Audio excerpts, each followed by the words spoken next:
The signature every century has been its skyline. The very ancient, the old, the medieval, the modern.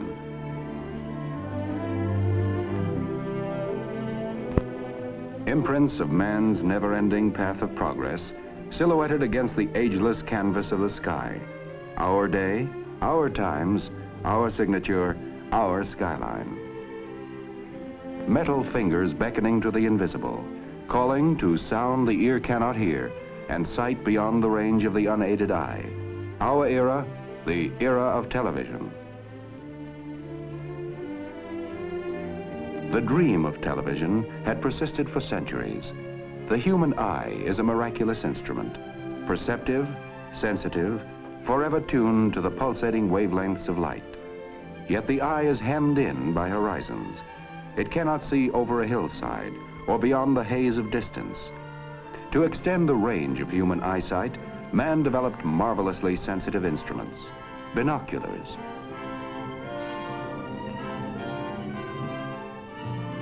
Giant telescopes to probe the furthest span of space.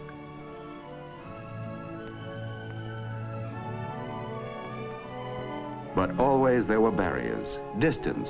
Could man fling pictures to the sky and gather them in at a distant point? It was a provoking challenge. And nowhere did the challenge provoke more unending experiment and research than at RCA. As far back as the 1920s, two men took up this challenge. They shared the irresistible dream of television. David Sarnoff, chairman of the board of RCA. Dr. Vladimir Zworykin, honorary vice president and technical consultant of RCA.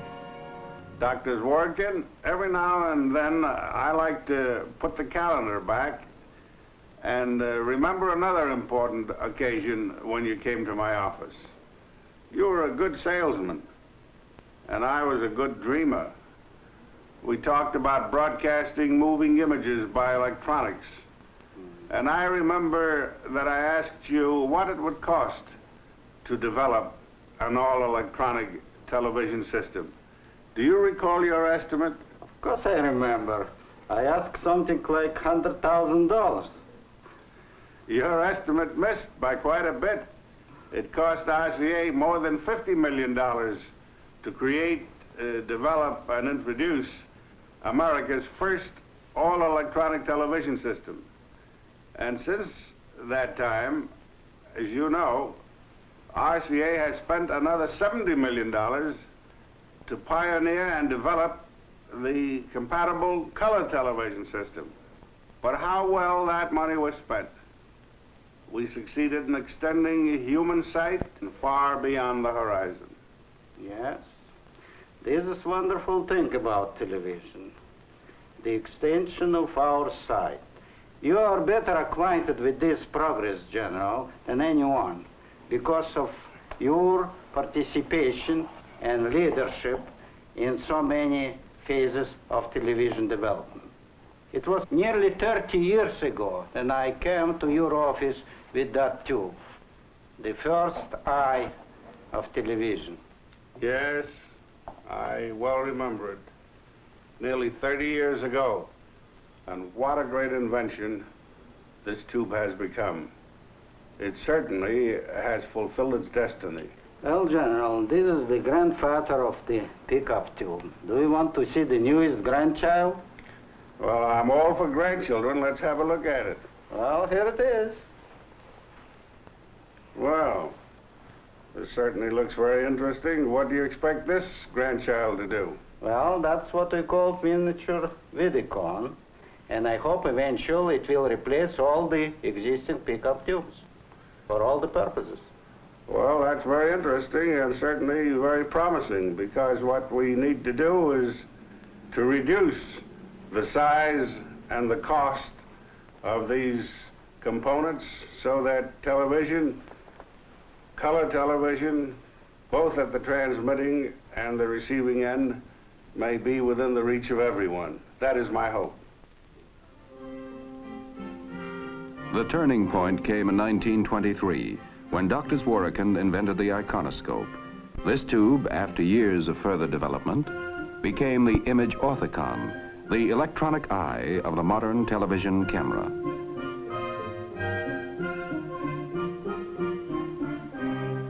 In 1929, Dr. Zworykin and his associates announced the first successful electronic kinescope, forerunner of today's television picture tube.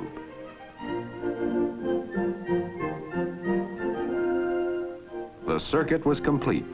All electronic television was achieved. It worked. How? The lens of the television camera acts like the iris of the human eye. It gathers in the light rays and focuses them on a mosaic of light-sensitive material that is built into the picture tube.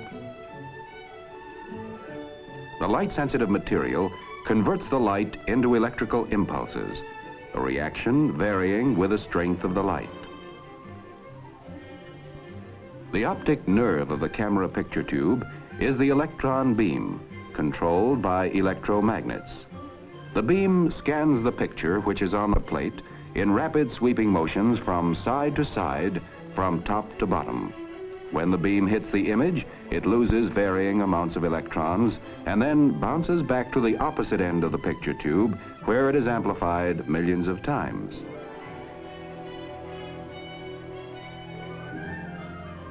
It is led off to the transmitter in the form of electric current.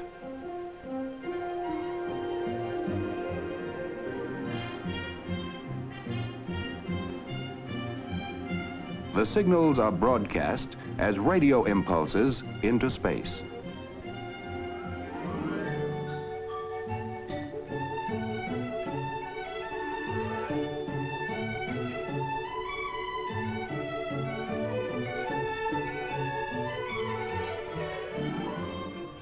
Heart of the receiving set is the kinescope. Here, the action is reversed. The stream of electrons, synchronized perfectly with those of the camera tube, literally picture information on a chemically treated screen line by line. The glow is bright when the beam is strong, less bright when it is weak. Thus, the picture is reassembled. 1931. Atop the Empire State Building, the National Broadcasting Company, a service of RCA, erected the transmitting antenna for experimental television station W2XBS.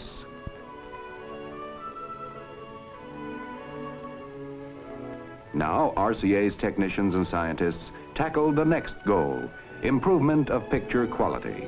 Hitherto, using a mechanical process, the best that could be transmitted was a crude signal of 60 scanning lines. RCA turned to the new science of electronics, discarded the mechanical spinning disc, and soon doubled, tripled, then tripled again the scanning lines. Now television was really on its way. In 1937, television strode out of the studio with mobile vans developed by RCA and NBC, versatile, self-sustaining. New eyes, new vision for the world. A man could sit at home, yet his eyes could scan the countryside. A bright new era dawning, a new dimension in communications. Distance reduced to microwaves, walls, barriers, mountains erased. Television, the ultimate triumph in man's search for sight beyond the range of the human eye. 1939, television is ready to make its official public debut. The setting could hardly be more perfect.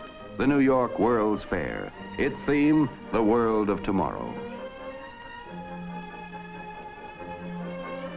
And the world of tomorrow became the world of today. The RCA exhibit building, where on April 29, 1939, David Sarnoff stated, "We have added radio sight to sound." NBC cameras probed, explored, scrutinized. Viewers watching the 3,000 television sets then in New York saw the first president ever televised, Franklin D. Roosevelt, officially opening the world of tomorrow.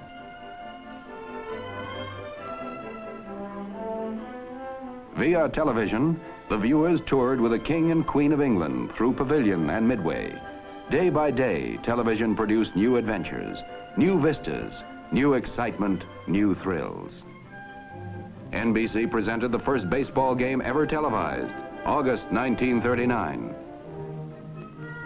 1940, the nerve-tingling drama of a national political convention, the first ever televised. Philadelphia and New York were knit together by the electronic miracle of television. Radio relays, pioneered by RCA, and the telephone company coaxial cables, wiped out the horizon as the far limit of telecasting. Still in the trial and error stage, television began studying its own future as a tremendous new medium of entertainment. The first programs were simple, unpretentious, proving grounds for technicians, cameramen, directors, writers, and performers. Slowly, the know-how was gained. Bit by bit, creative imagination began to give form and substance to the new art form called television.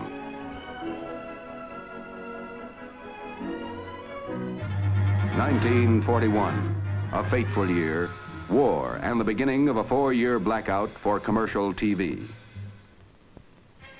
And television enlisted for the duration. Research went forward at war tempo. At RCA's David Sarnoff Research Center, Princeton, New Jersey, 24-hour shifts explored every corner of the new world of electronics.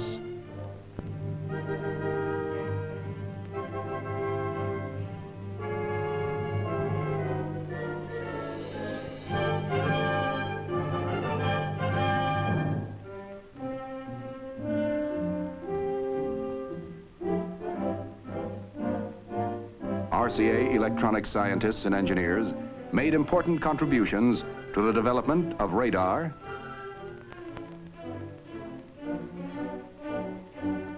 sonar for submarine detection, the sniper scope that made it possible to see a target in darkness. Thus, the progress of perhaps a peacetime decade was compressed into 4 short years. 1945, the war over. After 4 years of unparalleled war effort, denial, sacrifice, the American public hungry for the rewards of peace. And television, with its promise of endless hours of enjoyment, entertainment, was part of the peacetime dream.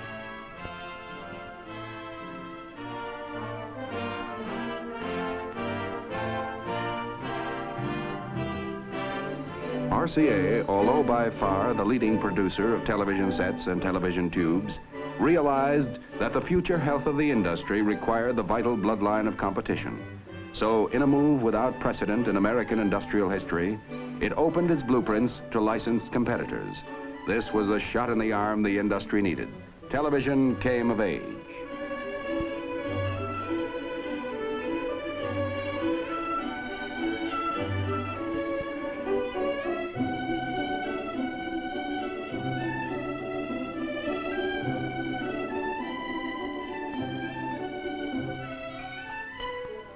In the NBC studios, the cameramen, lighting experts, set designers, writers, directors were experiencing, studying, learning the new techniques of a great new medium.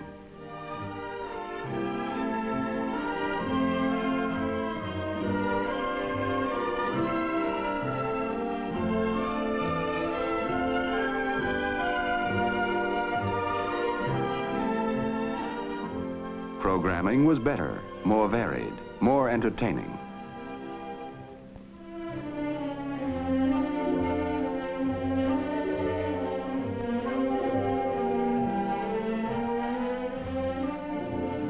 (1949), an historic television first, a presidential inauguration. As Harry Truman took the oath, the event was carried over the 16-city NBC television network, extending from Washington north to Boston and west to St. Louis. Television was moving with giant strides, and in less than half a dozen years, a flip of a switch in master control could send the television image coast to coast.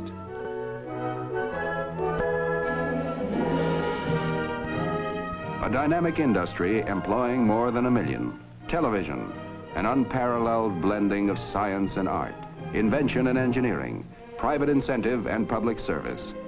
By television, American business has found a most effective advertising medium, and in turn, advertising has provided the resources that sustain the standards of programming and permit the never-ending research that is the heart of the television industry.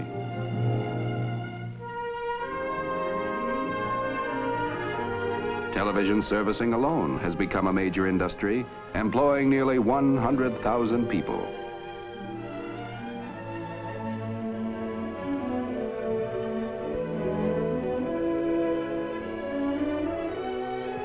Yes, in little more than a wink of time, television has entered our homes, our lives, imprinted new silhouettes on our skyline. And all this has been just the beginning. There was still another dream to be realized, still another dimension to be added. Black and white television had been the herald. It put millions of TV sets into our homes, built hundreds of TV stations, created an industry, an art, a public service, an exhilarating component of our American way of life.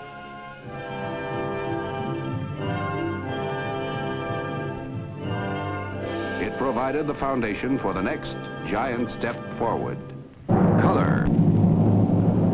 This is a world of color, and the men of television long dreamed of capturing the full paint pot of nature and brushing it on the screen. How could it be done? It was not an easy triumph, as General Sarnoff recalls. When we first began to think of television in the early 20s, we would have been content if only the rose could have been televised in black and white. That miracle had no sooner been achieved when the eye, sensitive to color, observed that the rose in monochrome lacked its true beauty, and the cry went up for color. Never had scientists been put under such pressure and demand. It has been my privilege and a fascinating experience to watch the scientists at work on color television. I marvel at their accomplishment in bringing into focus the principles of radio, optics, electronics, photography, chemistry, and many other essentials so that they might all work together to make color television practical. I congratulate the RCA scientists, researchmen, and engineers who pioneered and developed this new science and art, and then created the compatible color television system and the famed color picture tube. Color. Color, the touchstone of reality, the vivid, pulsating miracle that gives substance to shadows. Beauty, grace, and enchantment to a picture. Problem: how to harness a stream of electrons for color. Early, General Sarnoff had set forth the fundamental goals for color television. First, it must be all electronic. Second, it must be completely compatible. These were the goals. The road was long, difficult, but it led to one of the historic inventions of our times, the RCA tricolor television tube, the tube with the heart of a rainbow. The lens of the color television camera collects light rays in full color from the scene being televised. Within the camera, an ingenious system of mirrors breaks down the light rays into television's three primary colors, blue, green, and red. They are focused through the lens system to the special camera tubes provided for each primary color, and the primary color signals thus produced are simultaneously processed for transmission. By the miracle of compatibility, color programs can be seen on standard black and white sets without any change or adjustment.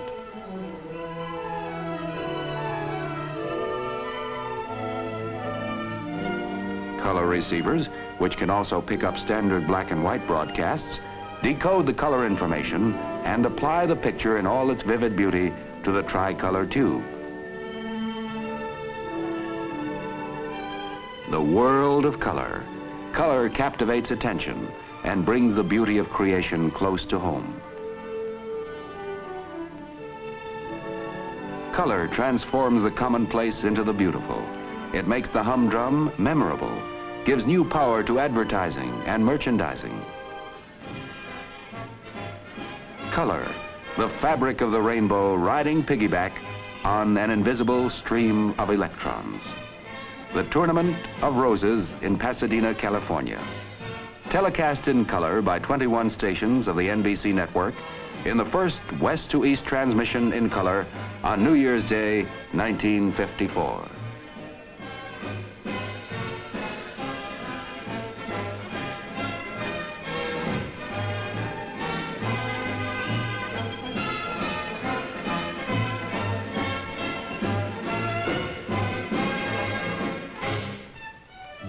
All the glory, all the reality of nature.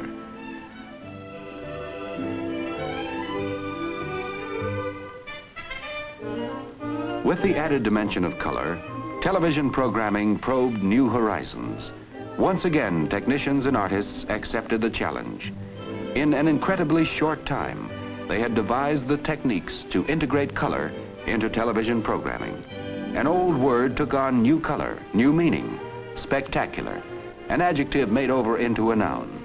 Spectacular, the finest in television programming.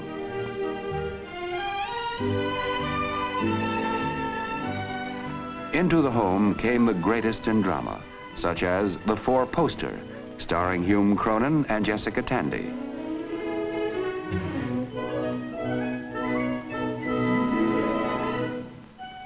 The list of spectaculars continues to grow to imposing proportions.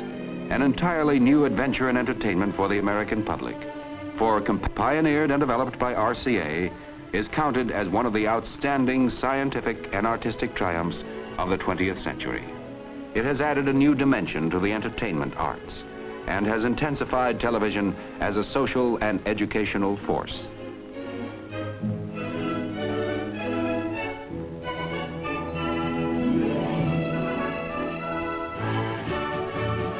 Mobile units in a coat of many colors transmit outdoor color telecasts, adding new sparkle and new buoyancy to television coverage of great sporting events. The first World Series ever color televised, 1955.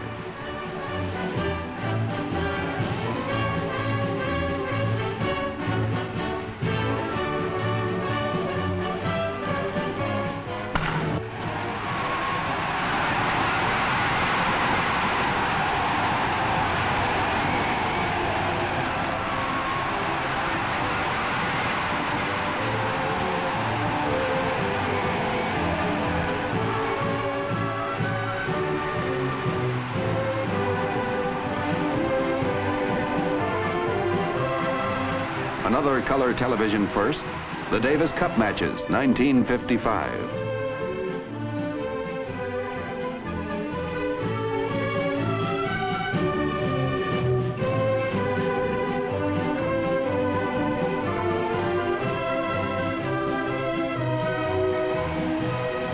Football, the youngest art form, the easiest understood, the liveliest, the brightest.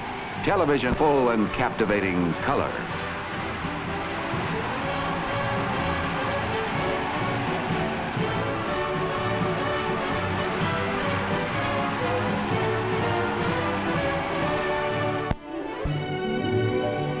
For I dipped into the future, far as human eye can see, saw the visions of the future and all the wonders that would be.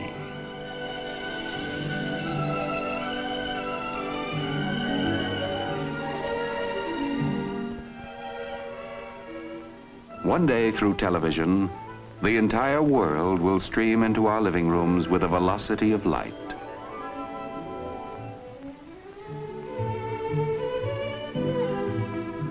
Not too far beyond the horizons, international television, to span oceans, capture all the vivid beauty of far lands, bind people of all nations tight together by better understanding, better knowledge, through instantaneous communication of sight and sound.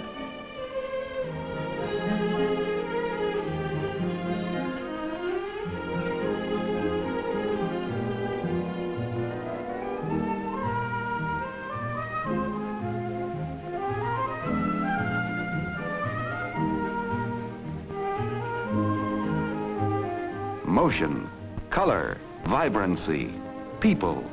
In the twinkling of an eye, it is caught by the lens of the color television camera, transmitted by invisible waves to all points of the compass. Atop a million homes, antennas pluck the pictures from the sky, and a flick of a switch or the turn of a dial, the scene reappears on the television screen. To perform this split-second magic with true fidelity of color, of sound, of reality, this is the wonder of color television. Compatible color television, an historic example of RCA's continuing efforts to open new horizons of electronics for living. Electronic, easier and safer.